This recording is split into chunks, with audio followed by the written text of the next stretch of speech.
inside of that time. So he taught in the more of the rural outside of Raleigh.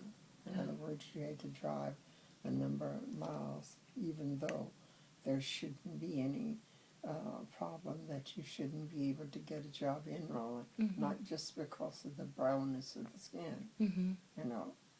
But if you qualify for the job, you shouldn't have to go that far to get a job. Yeah. They went through all of that kind of problems, and I'm not confronted with it because I didn't go that high in school. They did. They are.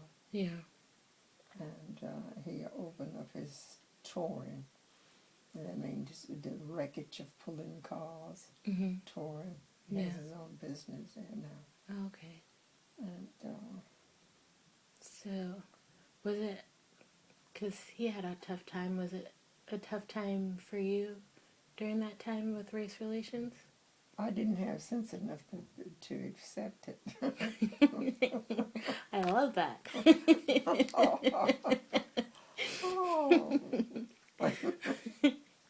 I didn't know how to accept that. Yeah. Because if someone, you know, if a kid says, come up to you and didn't sit on the bench, I said, well, why? What's wrong with it? You know, it was a thing that a black person or a white person, it didn't bother me. Let's put it that way. It didn't bother me if you were white or if you were black. It truly didn't bother me. Now, we didn't go to a black and white school together. They had separate schools. Did that part bother you when you were younger? Or did you... I didn't know. You know, Okay. I didn't know. Mother never said anything about you don't go there because you're not permitted that you are black. I don't remember that ever being said. Wow. I don't ever remember that being said. I do remember mother saying, well, you go to school here at this school. Well, she never said why. Yeah. She told me that you went to school there, here, at this particular school. And I never asked her why, because that was what she said and that was what I did. Right. So it's just how you lived. So it was all of the, and then I left. I was able to get a job. They wanted a girl just like I did to stay with the children in the afternoon school. And I went from New York, from where I am, straight into New York. And the people were there to meet me. You know, and I learned New York that way. And got a job that way. So I don't know all the thing about. I knew that I was going to be at home with the children. The children and I got along very well together. And it never bothered me. Well, that's good. That's the way it's supposed to be. No, it didn't bother me much. I don't ever remember being called out of my name or saying you were black or you were white. I'm sure, knowing myself as I am, if they said to me you were black, I would say, you were white, so what? That it would be my whole makeup. So you are white, you don't go to school. And I said, well, you shouldn't be going. And so things like that never bothered me. I'm sure it was plenty of it there. Yeah. Not only that, we own a large plantation, where it was, I know it was a couple of hundred of miles of, what do you say?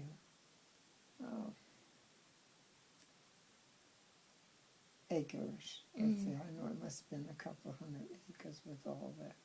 Wow. And my grandfather worked within that. It was, I think my granddad worked more within a big liquor department. Oh, really? Yeah, because I remember him owning which I didn't care for. I remember that I didn't care for that. But I can remember the large blight. I can remember that. Yeah, seeing And that. that's out of Sanford. Wow. Wow, was that like, that's when you were young? Yeah. So was that like, when, what year was that, you think? I don't even know. Okay. I don't even know, but I know that I can remember. I can remember my grandfather. I know he was chubby. He was a chubby guy? He was chubby. Uh-huh. And a very fair-complected man. I don't remember any parts that because he lived away from us. See, Sanford and then North Carolina is separate. That would be Pittsboro. Okay. See, Pittsboro. Then you're picking up Durham or Chapel Hill. Those are the small, very small states. It's Durham or Chapel Hill comes in there. But I've never been. I don't ever remember going to Chapel Hill. What year were you born, Grandma Wallace? 1929. 29. So, I wonder if that was the time before liquor was legal. Oh, sure. Yeah. Wow. Liquor was not legal. Yeah, that was like right after It wasn't. women. We weren't. I know we weren't permitted around any kind of like this. I know that just might fit. We weren't. It hadn't happened yet. They were never. They were never contacted with that part of life where there was liquor involved. Or I don't know if they may have I don't know of saying this, so I'm not saying. But I never worked it. I never know of any drunkenness. I knew that they did possibly selling of it because it was a business. It wasn't. It wasn't an undermining thing. It was a business. Right. So yeah, during that time, it was in the 20s. It was a big business. Yes, I would think it is. For that part of, but we had gardening and I can think of fruits that we raised, and it was just there. The trees, I don't remember if they did anything particularly with them except kept them up. But we had gardens and all kinds of potatoes, apples, oranges. No, we didn't have oranges. Potatoes, green apples, yes. And this was squash, yes. Tomatoes, cucumbers.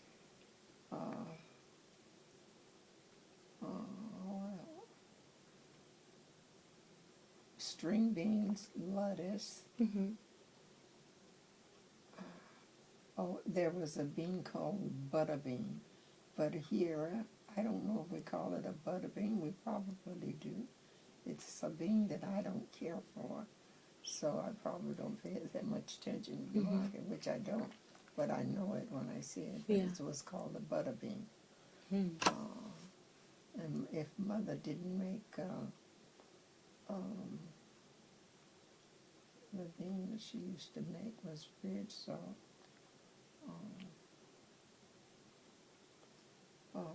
Bush's beans. They call them bush beans. The Bush's beans now.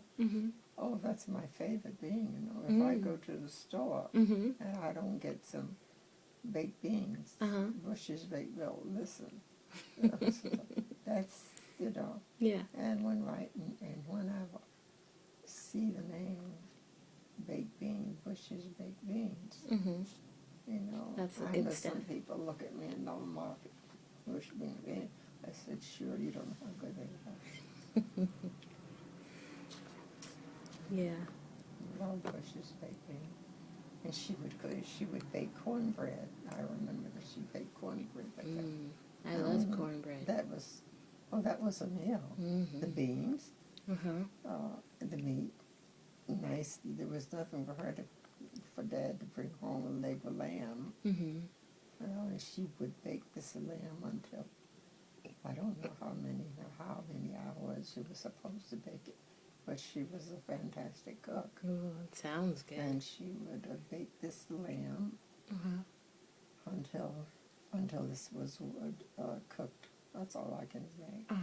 And we would have lamb and baked beans, and she'd make the best lemonade. Wow, that sounds good. Yes.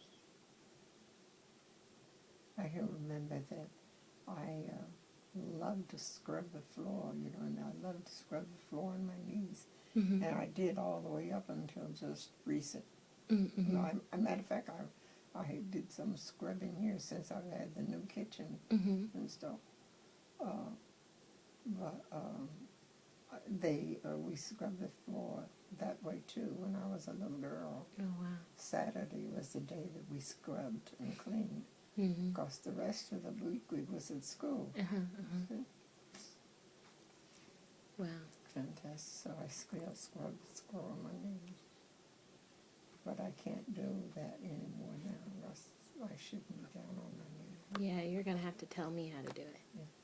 Yeah. You just take a pail of water or a bucket of water. And you don't, I don't think I would do it that way now. It's nothing wrong with it. But I don't think I would do it that way, clean it that way. I would take a soft cloth, like a face towel. The face, there's the washcloth and the face towel. Face towel may be a little too big to be handling, but the washcloth would be the right size. Okay. And I would put some detergent into a pail. Okay. And slip it up good. And then and make sure the floor is swept clean. Okay. First, everything that is all clean. And then I would wet my rag and I'd rub it first on the floor. Take the mop, a regular mop, and then scrub it with the mop. You understand what I mean? That way, so that it's less hard work. Yeah. It's less hard work. Now, if you want to, you can fold a towel. You can fold the size, the towel that you feel that you need that is comfortable for your knees. And you scrub it that way. Okay. I used to do it that way. I used to do it that way all the time. Wow.